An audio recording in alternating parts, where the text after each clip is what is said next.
Hi, ഇന്ന് ഞാൻ simple recipe ആയിട്ടാണ് വന്നിരിക്കുന്നത്. കേരളീയരുടെ സ്വന്തം പാനീയമായ സംഭാരം. ഇതെല്ലാവർക്കും അറിയാം ഉണ്ടാക്കാൻ വേണ്ടിയിട്ട്. പക്ഷെ ചില സ്ഥലങ്ങളിൽ ചെറിയ മാറ്റങ്ങൾ വരുത്തിയിട്ടാണ് സംഭാരം ഉണ്ടാക്കുന്നത്. ഇന്ന് ഞാനിവിടെ കാണിക്കാൻ പോകുന്നത് ഞാൻ സംഭാരം ഉണ്ടാക്കുന്ന രീതിയാണ്. അപ്പോൾ നമുക്കിത് എങ്ങനെയാണ് ഉണ്ടാക്കുന്നതെന്ന് നോക്കാം. അതിനു മുന്നേ ചാനൽ സബ്സ്ക്രൈബ് ചെയ്യാത്തവർ സബ്സ്ക്രൈബ് ചെയ്യാൻ മറക്കല്ലേ. കൂടെ ആ ബെൽ ബട്ടൺ കൂടി ക്ലിക്ക് ചെയ്താൽ ഞാൻ അപ്ലോഡ് ചെയ്യുന്ന എല്ലാ റെസിപ്പീസിൻ്റെയും നോട്ടിഫിക്കേഷൻ ഉടൻ തന്നെ നിങ്ങൾക്ക് ലഭിക്കും.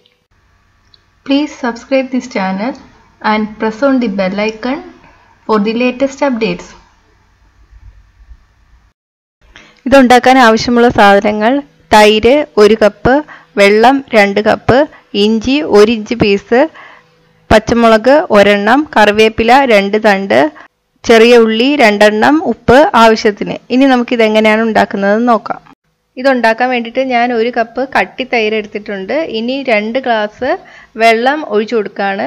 ഈ തൈരും വെള്ളവും എല്ലാം അളക്കേണ്ടത് ഒരേ ഗ്ലാസ്സിൽ തന്നെ ആയിരിക്കും. നിങ്ങൾ എടുക്കുന്ന തൈരിന് വെള്ളം കൂടുതലാണെങ്കിൽ ഒഴിക്കുന്ന വെള്ളത്തിൻ്റെ അളവ് അതിനനുസരിച്ച് മാറ്റുക.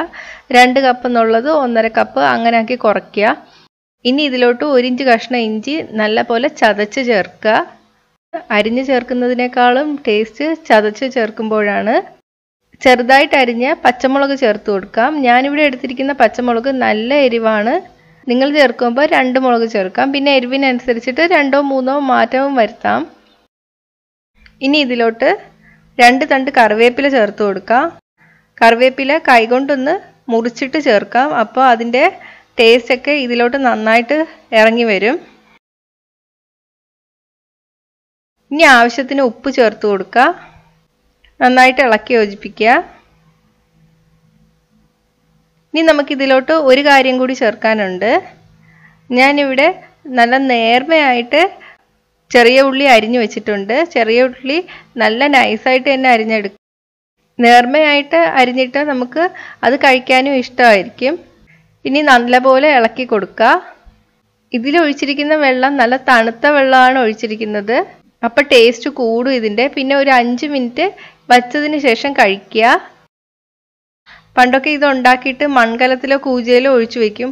അപ്പോൾ തണുപ്പും കൂടും, അതിൻ്റെ ടേസ്റ്റും കൂടും. അപ്പോൾ മൺകലമോ കൂജയോ ഉണ്ടെങ്കിൽ അതിലുണ്ടാക്കുക. അപ്പം നിങ്ങൾ ഇതുപോലൊന്ന് ട്രൈ ചെയ്ത് നോക്കുക. ഇഷ്ടമായെങ്കിൽ ലൈക്കും ഷെയറും ചെയ്യുക. കൂടുതൽ റെസിപ്പീസിനായിട്ട് ചാനൽ സബ്സ്ക്രൈബ് ചെയ്യാൻ മറക്കല്ലേ. Hi friends, thanks for watching. ഈ റെസിപ്പി ഇഷ്ടമായെങ്കിൽ ലൈക്കും ഷെയറും കമൻറ്റും ചെയ്യൂ. സബ്സ്ക്രൈബ് ചെയ്തിട്ടില്ലാത്തവർ സബ്സ്ക്രൈബ് ചെയ്യാൻ മറക്കല്ലേ.